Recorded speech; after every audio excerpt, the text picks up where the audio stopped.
Hop, yangi tip. Metalga kislota reaksiyasi. Metalga kislota bo'ladigan bo'lsa, vodorod va kislota qoldig'imi?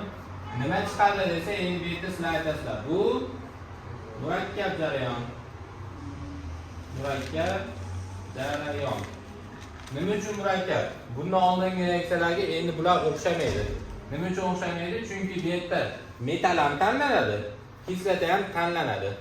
Xo'p, metal qanday qilib tanlanishi mumkin? Metalni Beketiv qatoriga ko'ra 3 ga bo'ldik. Faol metallar va o'rta faol yana passiv. Metallar 3 ga bo'linyapti. Endi kislota qanday qilib bo'linishi mumkin desanglar, bu yerda quruq metalga quruq kislotani bermaysizlar. Bu yerda metal kislota bilan reaksiya kirish uchun kislota eritma shaklida bo'lishi kerak. Eritma shaklida degani nima degani? Suv bor. Kislotadan tashqari suv bor, to'g'rimi? Endi bu kislota eritma shaklida turib ekan, kislotani eritmani yana nimasi bor? Konsentratsiyasi bor. Konsentratsiyasi. Xo'p, konsentratsiya endi qaranglar. Konsentratsiya 63% dan baland bo'lsa, konsentrlangan. Konsentrlangan kislota eritmasi deyiladi. Eritma haqida gap ketyapti. Ya'ni bu yerda 60% dan baland bo'lsa, konsentrlangan ekan, 60% dan past bo'lsa-chi? Suyultirilgan. Suyultirilgan. Tushunarlimi? Suyultirilgan. Xo'p, misol uchun 50% lik sulfat kislota eritmasi desa, u 60% dan past bo'lyapti-yu. Bu yerda kim ko'proq? Suv ko'proq, kislota kamroq. Shuni hisobiga suyultirilgan deysizlar. Endi misol uchun 70% lik sulfat kislota desa, 70% bu 60% dan baland bo'lyaptimi? Endi nima deymiz? Konsentrlangan ichida kislota ko'proq, suv kamroq. Kislota ko'pligini hisobiga konsentrlangan deyilyapti. Demak, biz kislota eritmasini nima qilyapmiz? 2 ga bo'lyapmiz. Konsentrlangan eritma va suyultirilgan eritma. To'g'rimi? Metalni 3 ga bo'lyapmiz. Qanday? Birinchisi faol, Beketiv qatoriga ko'ra, keyingisi o'rta faol, keyingisi passiv bo'ladi. Passiv. Demak, metal 3 ga bo'lyapti. Kislotani o'zimi yo eritmasimi? Eritmasi 2 ga bo'lyapti. Suyultirilgan va konsentrlangan. Endi kislotani ham hammasini ola olmaymiz. Eng kuchli kislotalarni olishimiz kerak. Eng kuchli kislota sifatida men xloridni oldim. Keyin sulfatni olaman. Sulfat kislota, xlorid kislota va nitrat kislota. Tushunarlimi? Shu uchalasini yozamiz. Doskani ko'chirib oladi. Xo'p, endi qaranglar. Kislotaning 3 tasini ko'ryapmiz-ku. Xlorid, sulfat, nitrati. Endi murakkabligi ham shu ketma-ketlik bo'yicha bo'ladi. Eng osoni xlorid bo'ladi. Metalni tanlaymiz, keyin H-xlorni ham tanlaymiz dediga. E'tibor beringlar. H-xlor suyultirilgan. Pastda suv deb yozib qo'ydim. Suyultirilgan eritma shaklida ekan. Ya'ni bu yerda foiz necha foiz bo'lishi kerak? 63 dan past bo'lishi kerak. Endi metal H dan oldingi metal bo'lsa, ya'ni vodoroddan oldin degani vodoroddan kuchli deganimi? Unda nima qila olmaydi hali? Vodorodning o'rnini ola oladi-da, o'rin olish reaksiyasi ketarkan, xuddi ya'ni suvga o'xshab. Suvning formulasi HOH deydiku. Metal ketsa H o'rnini nima qiladi? Olib qo'yadimi? Endi bu yerda ham pul tashish ketadi. H-xlor bo'lsa, H ning o'rnini olyapti metal. Chunki H dan ko'ra kuchlimi? Keyin nima hosil bo'ladi? Metal xlorid va vodorod.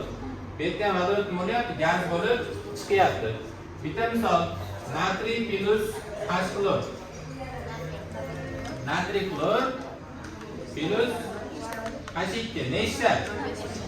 Nechta? 0.5 ta. Agar kalsiyga H-xlor deydigan bo'lsa-chi? Kalsiy xlorid. Qolganlar ham gapirsin. Bitta H2, bitta kalsiy 2 ta H-xlor ketar ekan. Hali suv reaksiyasida ham natriyning bittasiga bitta suv reaksiyasiga kelishdi, kalsiyning bittasiga 2 ta kelishdi. Alyuminiyning bittasiga 3 ta kelishadimi? Bu yerda ham mut tashish so'rab. Alyuminiyga H-xlor kelib qolsa nima qilasizlar ekan? Bittaga 3 ta kelishadi deysizlar ekan. Endi vodoroddan keyingi metallar bor. Beketiv qatorida, to'g'rimi? Ular metal plus H-xlor. Reaksiya ketadimi desa, bu yerda reaksiya ketmaydi. bitta narsada adashibman. Qaranglar. Tashqilor boru konsentrlanganmi, suyultirilganmi farqi yo'q ekan. Konsentrlangan bilan ham, suyultirilgan bilan ham demoqchi bo'lganim, любой tashqilor bilan mashina reaksiya qilishar ekan. Vodoroddan oldingi bo'lsa bo'ldi, reaksiya ketadi. Vodoroddan keyingi metal bo'lsa bo'ldi, reaksiya ketmaydi. Tashqilor suyultirilganmi yoki konsentrlanganmi nima farqi yo'q. Endi bu metalga tashqilor kirishmaydi deyapmiz-ku. Agar bunday kelib qolsa-chi? Metal oksidga tashqilor kelib qolsa-chi? Kirishadi. Bu qaysi reaksiya? Metal oksidga kislota nima chiqardi? Bitta eslab olaylik. Tuz bilan suvni, ya'ni metal xlorid bilan H2O chiqargan. Misol keltirib beramiz. Kalsiy oksidi plus H-xlor teng kalsiy xlorid H2O bittaga ikkita reaksiya kirishyapti. Tushundikmi? Mis plus H-xlor nima bo'ladi? Plus ketmaydi. Ketmaydi. Lekin mis oksid plus H-xlor nima bo'ladi? Kelishadi. Mis xlorid H2O birga ikki ketar ekan. Tushunarlimi? Xo'p, endi yozib olasizlarmi? Bundan keyin sulfat yozar ekan. Doskani ko'chirib olinglar. Pauza. Xo'p, xlorid ketdi. Endi sulfat kislotani ko'ramiz. Sulfat kislotani eritmasi ikki xil bo'lar ekan. Qanday? Suyultirilgan va konsentrlangan. Birinchi suyultirilganni ko'raylik. Suyultirilgan sulfat metalni tanlaydimi desa, ha, tanlaydi. Vodoroddan oldin turibsanmi yoki keyin turibsanmi desa, vodoroddan oldin turib ekanligi ketib qatorida. Unda vodoroddan oldin bo'lsa, vodoroddan kuchlimi? Metal nima qila olmaydi vodorodning o'rnini? Ola olmaydi. Demak, reaksiya ketar ekan. Metal SO4 va H2 gaz bo'lib chiqadi bu yerda. Tushunarlimi? Demak, vodoroddan oldin tursa bo'ldi. Reaksiya ketaveradi.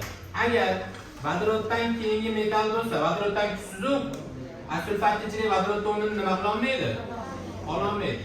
H2SO4 ga H2 ni o'rnini ola olmaydi ekanda, reaksiya nima bo'lmaydi ekan? Ketmaydi ekan. Demak, hop, misol kalsiy plus H2SO4 gapiringlar. Kalsiy SO4 H2 mi? Gaz bo'lib chiqyaptimi? Endi kumush plus H2SO4. Kumush qanday turadi? Vodoroddan keyin turadi. Kalsiy metalmi? Reaksiya ketmaydi ekan. Xo'p, endi sulfat kislotani boshqachasini ko'ramiz. Ya'ni qaysi birini? Konsentrlangan sulfat bilan metal. Metal tanlanadimi desa yo'q. Manga любой deb yozib beraman. Любой. Nima degani? Любой metal sulfat kislotani konsentrlangan bilan reaksiya kirishib, metal SO4, SO2, H2O hosil qiladi. Tushunarlimi? Bu yerda metal tanlanmayapti. U mismi, alyuminiymi, temirmi, kumushmi, oltinmi, qizig'i yo'q. Любой bilan nima qilyapti? Kirishyapti. Suyultirilgan tanlaydi ekan, konsentrlangan tanlamaydi ekan. Esdan chiqarmaysizlar. Misol uchun, hali kalsiy nomeri, magniy. Magniy plus H2SO4 gapiringlar. Magniy SO4. Oqonsa Mg SO4, SO2, suv. Kons bo'lsa SO2 suv chiqarasizlar. Mis plus H2SO4. Beket fotoda mis vodoroddan keyin turadi-yu. Endi bu yerda konsentrlangan sulfat bo'lsa, konsentrlangan sulfatga farqi yo'q. Nima qilaveradi? Reaksiya qilaveradi. Reaksiya qilishda nima qiladi? SO4, mis sulfat, SO2, suv chiqarar ekan. Tushunarlimi? Qizig'i yo'q. Hop, bu ketdi. Sulfat tushunib oldinglar. Bitta reaksiya bor. Temir H2SO4 100%lisi bilan nima qilmaydi? Reaksiya qilishmaydi. Buni olib qo'yapman, buni alohida yodlaysizlar. Faqatgina temir sulfat kislotani 100%lisi bilan nima qilmaydi? Reaksiya qilishmaydi. Tengmi? temir plus H2 soatib suv. Gapiringlar. Ketadi ketmaydimi? Ketadi. Nima hosil bo'ladi? P soatib va H2 ni H2 gaz bo'lib chiqyapti. Endi P plus H2 soatib. Konus. Nima hosil bo'ladi?